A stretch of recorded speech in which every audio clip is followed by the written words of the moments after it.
Hello friends, you can see that 1 hour has passed and I have just cooked this dough. It is still very hot and you can see now how the consistency of this dough has changed.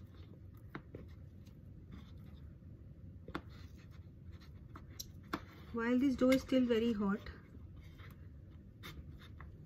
I would add half a teaspoon of the mixture that I have made with baby oil, Vaseline and paraffin. I have explained in my previous video, I have explained this on my previous video, how to make this mixture. It's very important that this has to be added to this dough while it is hot, so that it can be amalgamated in the dough very easily.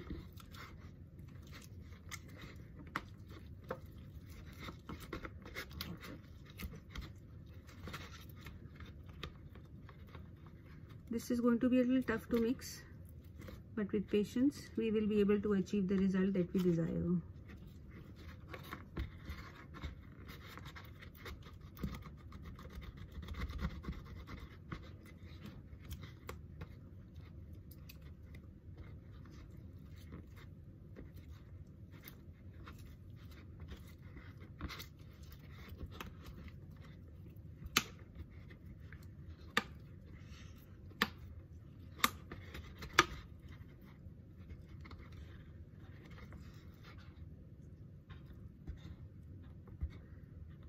As for the cooking of this dough, I have cooked it for a 15-second interval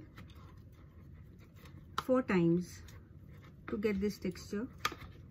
You can always cook it for three times also, 15-second intervals, depending on the quality of the glue and the glucomannan that you use. You can see how tough it is for me to mix the dough. It's still very hot. Now I'm going to empty it out onto my worktop. Please make sure your worktop is clean.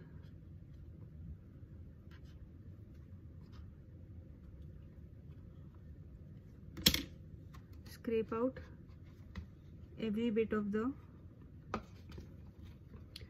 dough that is remaining in the container, how much ever you can.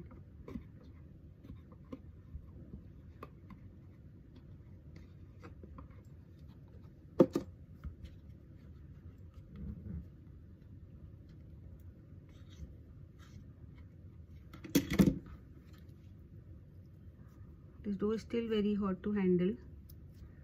However, we need to work the dough as much as we can while it is hot, so that the Vaseline, the paraffin and the baby oil can be incorporated into it properly and evenly.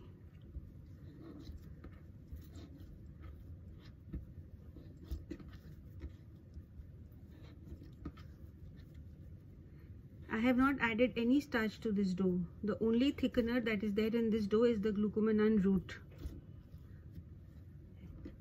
This is what will give the dough its translucence and transparent characteristics.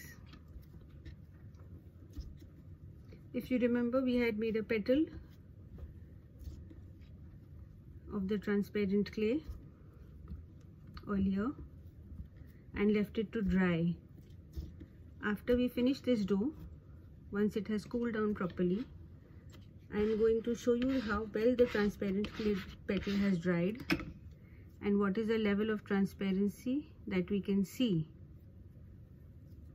Now you can see the texture of the dough. It's not as stretchy and as flexible as the regular cold porcelain, because there are a lot of things that are missing in this dough. However, the end result of this dough would be what we are looking for. It will have the transparency and it is going to dry very beautifully. The berries that we make would be translucent because they are thick. When we make the petals, they are rolled thin they become super transparent. Now as you can see, there's still some dough that is sticking onto my fingers, but I would not like to cook it further, because if I cook this further, it's going to become rubbery and it will lose its texture. Working with it would become difficult. What I would do here is take a tiny bit of this mixture and knead it into this dough. This will prevent the stickiness that's happening.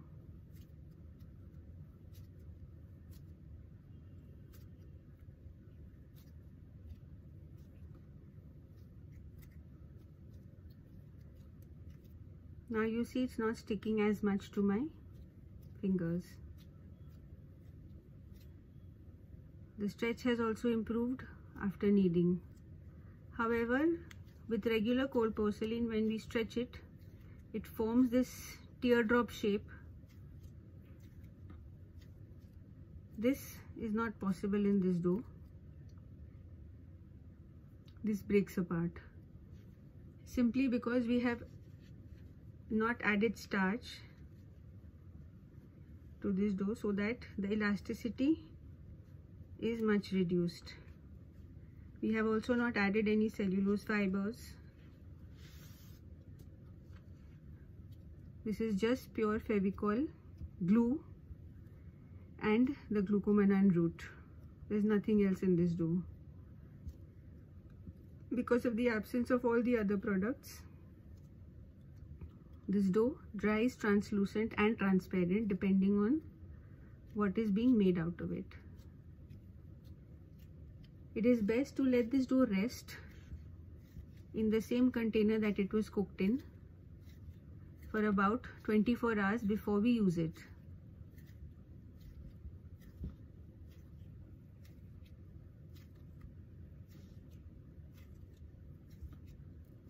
See, I am kneading it with both hands, and there's hardly any dough that is sticking to it.